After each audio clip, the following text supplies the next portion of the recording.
Hi, this is Mr. Fleming, and this video is for my 7th and 8th grade class. We're coming back from Thanksgiving holiday, and we have a 3-week period before the Christmas holiday.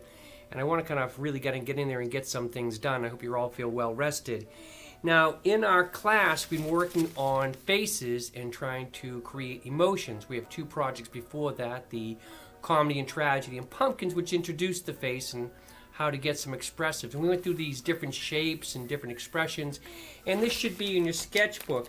And from there, what we wanted to do was to get large eyes done, because I want to tell the story with eyes, and I really did make a point of giving some handouts and giving some demonstrations of how to really get the eyes to tell your story.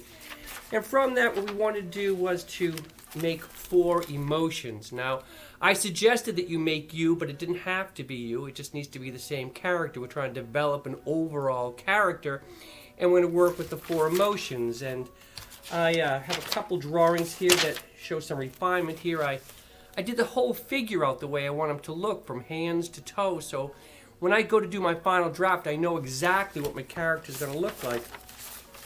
And I started working on some faces I like, and these look okay, but it doesn't quite look like me.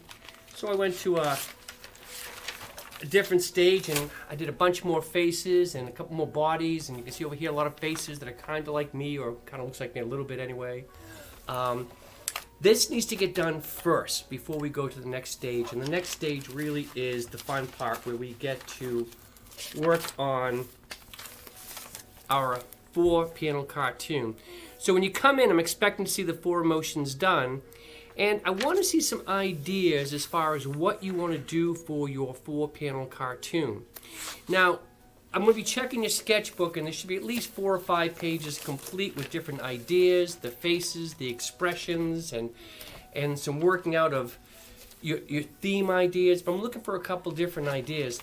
This sketchbook is getting to be very, very important. It's my one contact to see how you're working at home and what's working and what's not working. And there's a lot here that we have to kind of figure out. I do think we are being productive. I do think there are some things, some product that I can show other people, and I'm sure other people think that by far the vast majority of you doing are just fine, or at least you're producing and you're growing as students. But this has got to continue, and I know Christmas is coming up, and that's another big break, so let's use this time wisely. So for my Alpha and my Bravo group, I'm expecting to have the 4 emotions when you come in, and I'm expecting to have a page full of ideas as far as what you want your 4 panels to do. I want the emphasis to be on the face, but if you have an idea worked out, I'll take a look at it and I'll okay it. But right now, that's what we should be. You should have at least 3 or 4 pages of faces and character, and having one character that you want to put into your cartoon. And then you should have your rough drafts done. So that's about 4 pages we're expecting to be done in class so we can move on. I would love to get the cartoon done before Christmas. This is my expectation, and even leave me a little bit of time to do something Christmassy. But this does depend on the yearbook, the sketchbook, and the sketchbook being done well, and you coming in willing to work until Christmas, and they'll have another great holiday. So see you in class, and remember to make art, because art won't make itself.